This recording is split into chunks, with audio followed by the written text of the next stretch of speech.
الحمدللہ رب العالمین نحمدہ و نصلی علی رسولہ الکریم اما بعد۔ ناظرین کرام، آج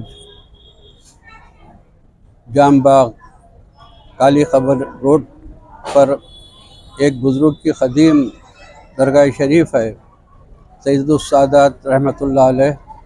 ان کا سالانہ عرس مبارک ہر سال پابندی کے ساتھ یہاں کے نوجوان اہلیان محلہ مل کر مناتے ہیں، اور آج ان کے عرس شریف کی تاریخ تھی۔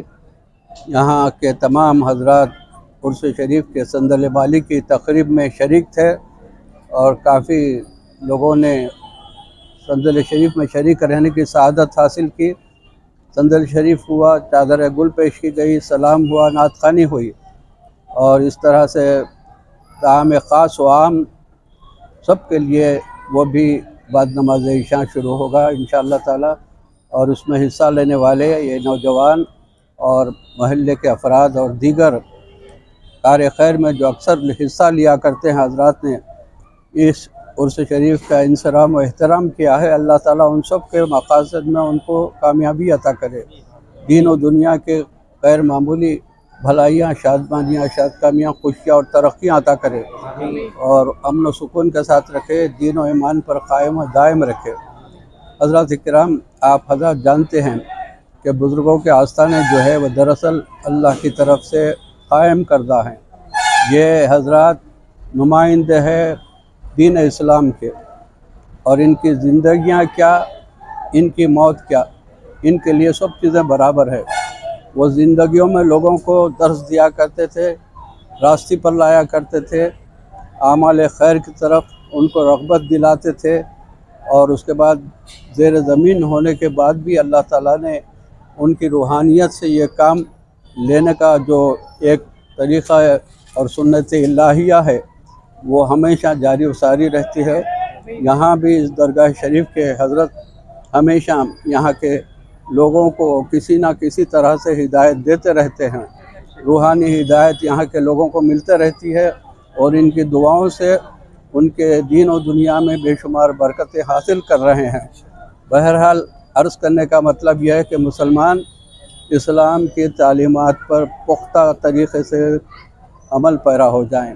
آج کا زمانہ سب جانتے ہیں کیسا ہے، کہ ہم پر یورشیں ہو رہی ہیں، ہم پر الغار ہو رہی ہے، ہم کو نیست و نابود کرنے کے منصوبے بنائے جا رہے ہیں۔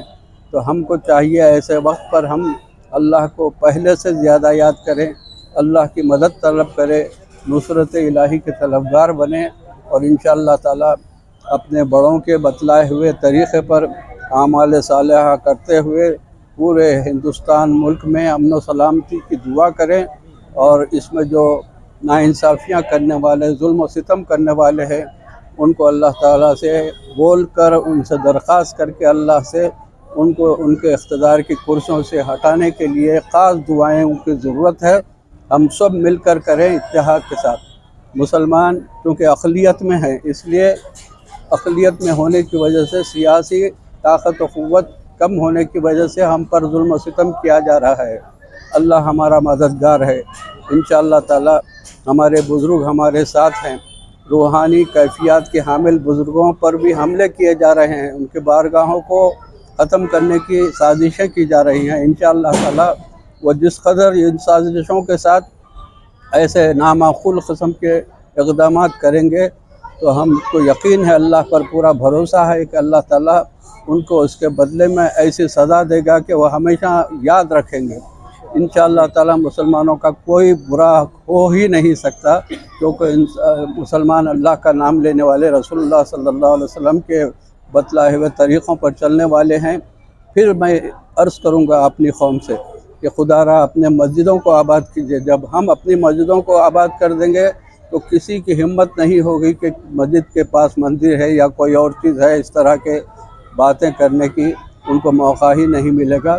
مسلمانوں کا کام یہ ہے کہ 5 وقت کی نمازیں مسجدوں میں باجماعت پڑھا کریں، جس طرح سے جمعے کی عید کی نمازیں پڑھا کرتے تھے، اس طرح سے 5 نمازوں میں اگر مسلمان اس طرح سے جمع ہو جایا کرے تو ان کی یہ اجتماعیت کا اثر جو دوسروں پہ پڑے گا وہ یقیناً ان کے لیے گھبراہٹ کا باعث ہو جائے گا، ان کی ہمتیں ختم ہو جائیں گی۔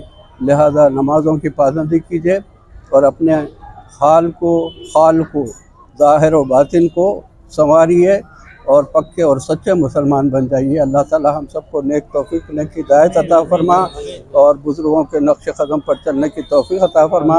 تمام بزرگان دین کے علمی و روحانی فیوز و برکات سے ہم کو مالا مال فرما دے۔ وآخر الدعوانا ان الحمد للہ رب العالمین۔ روح احمد کو تصور میں جمائے رکھنا،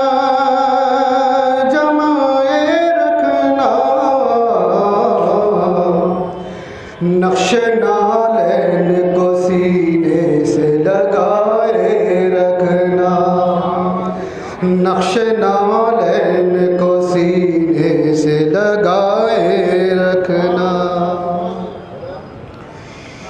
یاس ہے